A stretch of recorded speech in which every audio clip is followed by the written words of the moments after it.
Hello friends, कैसे हैं आप सब। Welcome back to my channel let's Quadri. मैं हूं आपका फ्रेंड एडवोकेट कैलाश और आज हम बात करने वाले हैं यूपीआई पेमेंट के ऊपर, क्योंकि लास्ट ईयर से ही यूपीआई पेमेंट को लेकर के काफी सारा डिस्कशन हो रहा है। आए दिन हमारा देश जो है यूपीआई ट्रांजैक्शन में दिन पे दिन जो है नई ऊंचाइयां छू रहा है। नए ट्रांजैक्शंस के जो हैं वो रिकॉर्ड टूट रहे हैं, लेकिन फिर भी कई सारे लोग ऐसे हैं जो कि यूपीआई पेमेंट से घबराए हुए हैं, क्योंकि यूपीआई पेमेंट के चलते कई सारे प्रॉब्लम जो हैं वो भी आ रहे हैं।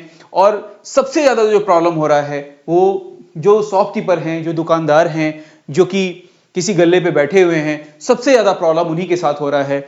और इसके चलते वो कह रहे हैं जो मैं सिर्फ कैश में ट्रांजैक्शन करूंगा, सिर्फ कैश में बिजनेस करूंगा, मुझे यूपीआई पेमेंट नहीं लेना है।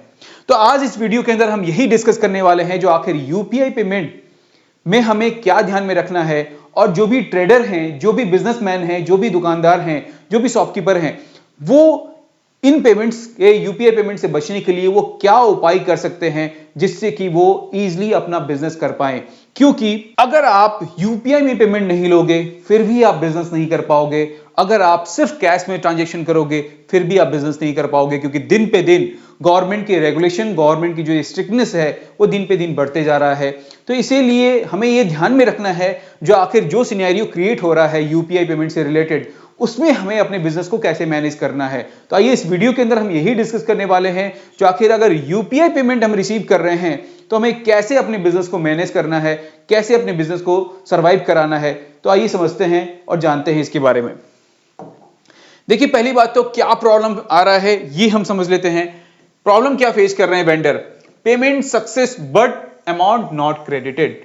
देखिए, कई सारे ऐसे ऐप्स बन गए हैं जिसमें कि ये होता है पॉसिबल, जो पर्सन ने स्कैन कर दिया, पेमेंट सक्सेस कर दिया, दिखा दिया आपको ये पेमेंट सक्सेसफुल हो गया है, लेकिन फिर भी पेमेंट आपका क्रेडिट नहीं हुआ है।